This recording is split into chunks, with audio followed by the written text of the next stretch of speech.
Nous sommes de retour dans cette édition du 5 avril 2023 du live de TV Finance. Merci beaucoup si vous nous rejoignez à l'instant et merci beaucoup pour votre fidélité. Comme convenu, nous allons tout de suite rejoindre Eric Seban. Eric qui va analyser et décrypter pour nous les premiers échanges à la Bourse de Francfort. Bonjour Eric. Bonjour. Bonjour, merci Eric d'être avec nous ce matin. Vous êtes trader, formateur et coach. Eric, le DAX semble être à la croisée des chemins, mais alors que le CAC vise ses plus hauts historiques, est-ce que le DAX peut l'imiter selon vous ? Il a déjà alors, plus haut historique sur le DAX, non, ça va être un peu compliqué pour le moment. Là, nous sommes revenus au niveau où nous étions fin 2021. Ouais, voilà, c'est ça. On est revenu exactement à ce niveau-là. C'était juste avant, en fait, qu'on commence à décrocher, quoi, tout simplement. Donc, on est sorti par le haut de la zone de latéralisation. Je vous disais mercredi dernier, après avoir tenté par le bas, on va certainement tenter par le haut. Ben voilà, on a tenté. On a tenté et puis pas grand-chose, comme convenu, finalement, puisque je vous avais dit que par le bas, la tentative n'aura pas de relais. Par le haut, je vous ai dit la même chose. Pour l'instant, en tout cas, c'est validé. C'est-à-dire qu'on a eu un pic hier en séance, et puis ça a été à tout et son contraire très rapidement. Donc, d'ailleurs, si vous regardez la bougie du graphique jour que je vous ai transmis, c'est un modèle du genre, hein, c'est vraiment comme dans les livres. Donc là, on a un doji magnifique placé au bon endroit. Donc pour l'instant, en tout cas, la première tentative de sortie par le haut, c'est un échec. Bon, voilà, encore une fois, il n'y a pas vraiment d'étonnement. Est-ce qu'on va essayer une deuxième fois et est-ce qu'on aura un peu plus de relais ? C'est possible. C'est possible. Maintenant, est-ce que ce sera un relais solide, consistant de long terme avec de l'amplitude? Je ne change pas d'avis, je n'ai pas de nouvelles informations qui puissent m'amener à changer d'avis, donc je pense en effet que de toute façon, si on évoluera un tout petit cran au-dessus, peut-être, si on arrive à afficher de nouveau plus haut, on n'aura rien de consistant. C'est ça que je veux vous dire, c'est que il n'y a pas les conditions réunies pour qu'on ait quelque chose de consistant, il n'y a pas les conditions pour que les gérants se mettent à payer parce qu'on commence à sortir par le haut. La volatilité a descendu un petit peu, mais pas beaucoup non plus. Tout le monde le paradigme n'a pas changé. Voilà, c'est pas parce qu'on tente par le haut que tout d'un coup, même si on a affiché un plus haut et qu'on affiche actuellement sur la semaine par rapport à la semaine précédente un plus haut, que d'abord on va le maintenir, ce qui restera encore aujourd'hui et demain et vendredi, qui vont être assez clés comme journée hein, sur le plan de chartiste, j'entends, puisqu'après la journée d'hier et la bougie d'hier, soit on repart un peu vers le bas et à ce moment-là on continuera dans l'évolution assez classique de la théorie de chartiste. Si ça se poursuit vendredi, là, on aura probablement déjà atteint un point. Le problème, c'est que tout ça, c'est encore une fois, c'est comme la semaine dernière et comme la semaine d'avant, une approche qui est sur le plan de la théorie de chartiste. Le problème étant qu'il faut mettre ça en perspective du contexte et que le contexte est toujours aussi illisible.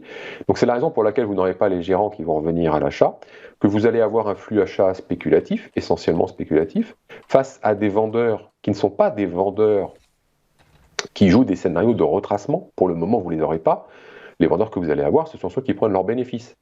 Et un acheteur qui prend ses gains et qui sort de position, il envoie des ordres de vente. Donc, ces prises de bénéfices, elles peuvent être suffisantes pour alimenter un flux d'achat spéculatif. Mais un flux d'achat fondamental, celui des gérants, ceux qui vont investir sur la conviction, c'est ce que je répète toutes les semaines, ils ne sont pas là, ils n'ont pas de visibilité. Puis en plus, de toute façon, si on devait reprendre une tendance haussière, parce que là on a fait quand même une pause relativement longue, février, mars, il leur faudrait un retracement, un repli, pour pouvoir se positionner dans les meilleures conditions possibles. Donc on est très très loin de la possibilité pour eux d'intervenir sur les actions. Bien sûr, ils continuent à placer tout ce qui est collecté parce qu'ils en ont l'obligation, mais sur des ETF, voilà.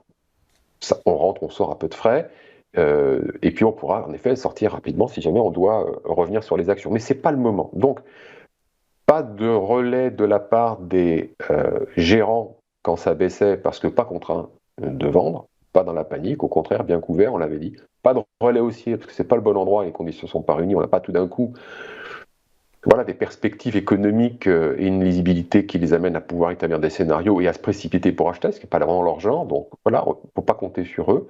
Donc plutôt, évidemment, ce qu'on a eu hier, c'est surtout déclenchement de stop, hein, ce qui était juste au-dessus de la zone, des vendeurs à découvert. Ils ne sont pas très nombreux, on est reparti en arrière parce que pour l'instant, le flux acheteur, il n'est pas encore bien établi. Si on a un flux acheteur, il sera spéculatif face à des prises de bénéfices qui suffiront à donner la contrepartie. Il ne faut pas s'attendre à grand-chose. Donc, à partir du moment où, pour le moment, ce que je constate, c'est pas tellement de modification de la volatilité, elle a baissé un petit peu, mais c'est tout. C'est normal, le marché est monté d'un cran, mais tout le monde ne s'est pas découvert. Voilà, encore une fois, il va falloir un peu plus que ça pour pouvoir se découvrir, pour des raisons de contexte, des raisons, encore une fois, fondamentales, macro, géo, sanitaire, on n'en parle plus, donc bon, voilà. Mais en tout cas, il n'y a pas de raison de se dire, ok, ça y est, voilà, c'est tranquille, maintenant ça va continuer à monter pleine balle. Ce qui se passe sur le CAC, très différent. De toute façon, le CAC et le DAX, ils sont construits d'une façon différente, puisque vous avez le DAX, les dividendes sont réinvestis, le CAC, c'est non réinvesti, donc il faut pas trop les comparer. C'est pas parce que vous avez à un moment une corrélation entre les deux, et c'est vrai qu'ils sont souvent corrélés, qu'on peut en faire quelque chose. Les deux vont vivre leur vie de chaque côté, même si d'ailleurs vous avez dans le DAX des sociétés françaises. Voilà, tout ça, il y a des interconnexions, comme sur tous les marchés, mais ils vont avoir leur vie propre. Et le DAX, pour l'instant, il est plutôt à la traîne par rapport au DAX, par rapport au CAC, mais à la traîne entre guillemets. Il a fortement accéléré aussi, mais encore une fois, avec un flux dominé par la spéculation. Il ne faut pas imaginer que sur le fond, quelque chose a changé. En définitive, si on regarde bien, rien n'a changé. Ok, très clair. Écoutez, juste alors pour apporter une petite précision à ce que vous avez dit, vous avez parlé de vendredi, mais ce vendredi et lundi, les bourses seront fermées. C'est fermé ce vendredi à Francfort et lundi, du coup. Donc c'est plutôt dès demain qu'il faut attendre éventuellement de voir où se situent les cours en clôture, soit sinon mardi prochain, du coup. Oui, c'est-à-dire qu'en fait, après une bougie comme celle-ci, ce qu'il faut voir, c'est les bougies suivantes. Voilà. Donc si vous avez un retracement relativement important, une bougie pleine rouge, là on commence à avoir une confirmation de la figure chartiste, mais qui n'est qu'une probabilité de retournement, parce qu'on a ce qu'il faut pour entrevoir cette probabilité de retournement au bon endroit. Mais encore une fois, le contexte. Est-ce qu'on a vraiment beaucoup de vendeurs à découvert positionnés pour jouer la baisse? Non, pas pour le moment. Donc, on peut avoir quelque chose sur le plan de chartiste qui reste une probabilité, mais il faut la pondérer. Et pour l'instant, je la pondère plutôt faiblement. Ok, très clair. Et du coup, il faut s'attendre quoi? Une poursuite de la latéralisation c'est ce que... Ouais, je pense qu'on va... La zone de latéralisation, elle s'est élargie. Hein, vous l'aviez dit d'ailleurs la semaine dernière, très justement, 14 900, 15 800. Ça s'est élargi. C'est suffisant pour travailler, comme je vous l'ai dit aussi.